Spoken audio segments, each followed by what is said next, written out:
कहा कि जितेंद्र आव्हाड ने अवार्ड, तो एक तो महाराष्ट्र देश के भाषा किसी का उंगली दिखाकर उसके ऊपर इल्जाम लगाना, ये हमारे संस्कृति में नहीं चलता है। हम किसी को इकेरी भाव से नहीं बुलाते, हम उसका सम्मान करते हैं, चाहे वो दुश्मन भी हो। पर जितेंद्र आव्हाडला मी असं फिरवेल, फिरवेल,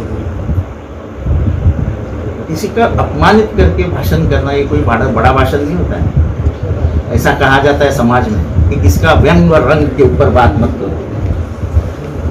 आपके मन में जातिवाद कितना ठूस ठूस के भरा है, आपके भाषण से पता चलता है। मेरे पीछे कोई नाम नहीं है, मैं यहाँ बैठा हूँ मेरे ताकत पे बैठा हूँ, खुद होकर मैंने अपने आप को निर्माण किया, अपने आप का। उसमें मेरे माँ बाप और शरद पवार जी का योगदान है, ये मैं कभी नहीं भूल सकता। लेकिन मेरे पीछे कोई चाचा और मेरे दादा का नाम नहीं है। जिस व्यक्ति के सामने आप बात के बारे में आप बात कर रहे हो, वो एक पिछड़े समाज का प्रतिनिधि है, जिसको पवार साहब ने इतनी ताकत दी कि यहाँ तक ला बिठाया। मैं आपको शुक्रिया अदा करता हूँ, उसकी बड़े बातों को आपने बड़ी गंभीरता से ली और 5 दिन में आप थाना आए। सर 3 तारीख के बाद बॉर्डर तक इशू हुआ तो हमारी जवाबदारी लास्ट तक नहीं आया। आपको दंगे भड़काने ही तो आपको कौन रोक सकता है? आपके वक्तव्य से, आप जो बोल रहे हैं उससे समाज अस्वस्थ हो रहा है, यहाँ आपको अगर दिख नहीं रहा है तो आप होकर भी अंधे होने वाले को आप चश्मा नहीं लगा सकते।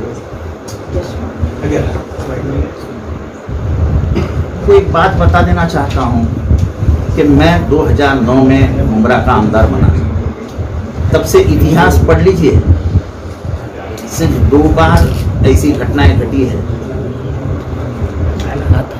सिर्फ 2 बार। मैं कल आपको शाम तक आपको तारीख भी दे दूंगा। ऐसा है कि दुनिया में अतिरेकी कहाँ नहीं मिलते, लेकिन उनको जात धर्म के छापे मार के छुपे मार के देखा नहीं जाता है। कोई धर्म आपको कहा जाता है कि मजहब नहीं सिखाता आपस में बैर रखना, हिंदी है वतन है हिंदुस्तान हमारा, ये किसी ने लिखा है, ये भी जान लो जरा, या अल्लामा इकबाल ने लिखा है। भाई साहब, इस देश का पहले आतंकी कि जिसने हम एक बुढ़े पे जो निशस्त्र था उसके ऊपर 6 गोलियां चलाई, आपके मुंह से उसका नाम भी नहीं निकलता, उसका नाम नथुराम गोडसे है।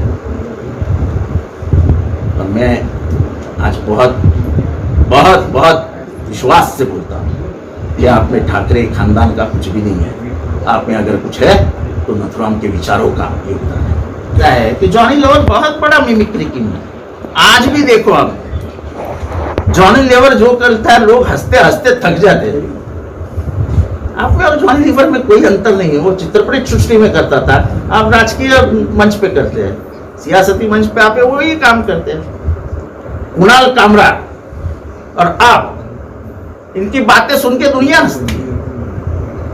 हंसने के लिए राजनीति नहीं की जाती, लोगों के चेहरे पे हंसी दिखने के लिए आपको काम करना पड़ता है। उनकी गरीबी, उनका दुख, उनके आंसू ये कम हो, इसका गंभीरता से ख्याल रख के आपको राजनीति करनी होगी। क्या राज साहब, आपको मालूम नहीं कि आज की क्या क्या कीमत है? क्या आप गाड़ी चलाते समय जानते नहीं पेट्रोल की क्या कीमत है? क्या जानते नहीं डीजल की क्या कीमत है? क्या आप डीजल का बिल भरते ही नहीं, कभी कोई और भरता है? अगर आपके किसी से आएगा तो पता चलेगा ना कि भाई कीमत ऐसी कैसी बढ़ेगी। लेकिन आपको उसके ऊपर बोलते हुए नजर ही नहीं आया।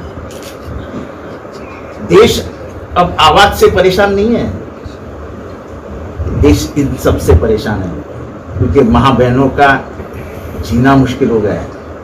ये बढ़ती हुई मुश्किलों की तरफ न देखा जाए, इसको नजरअंदाज किया जाए, इसलिए आप माथा भड़काने का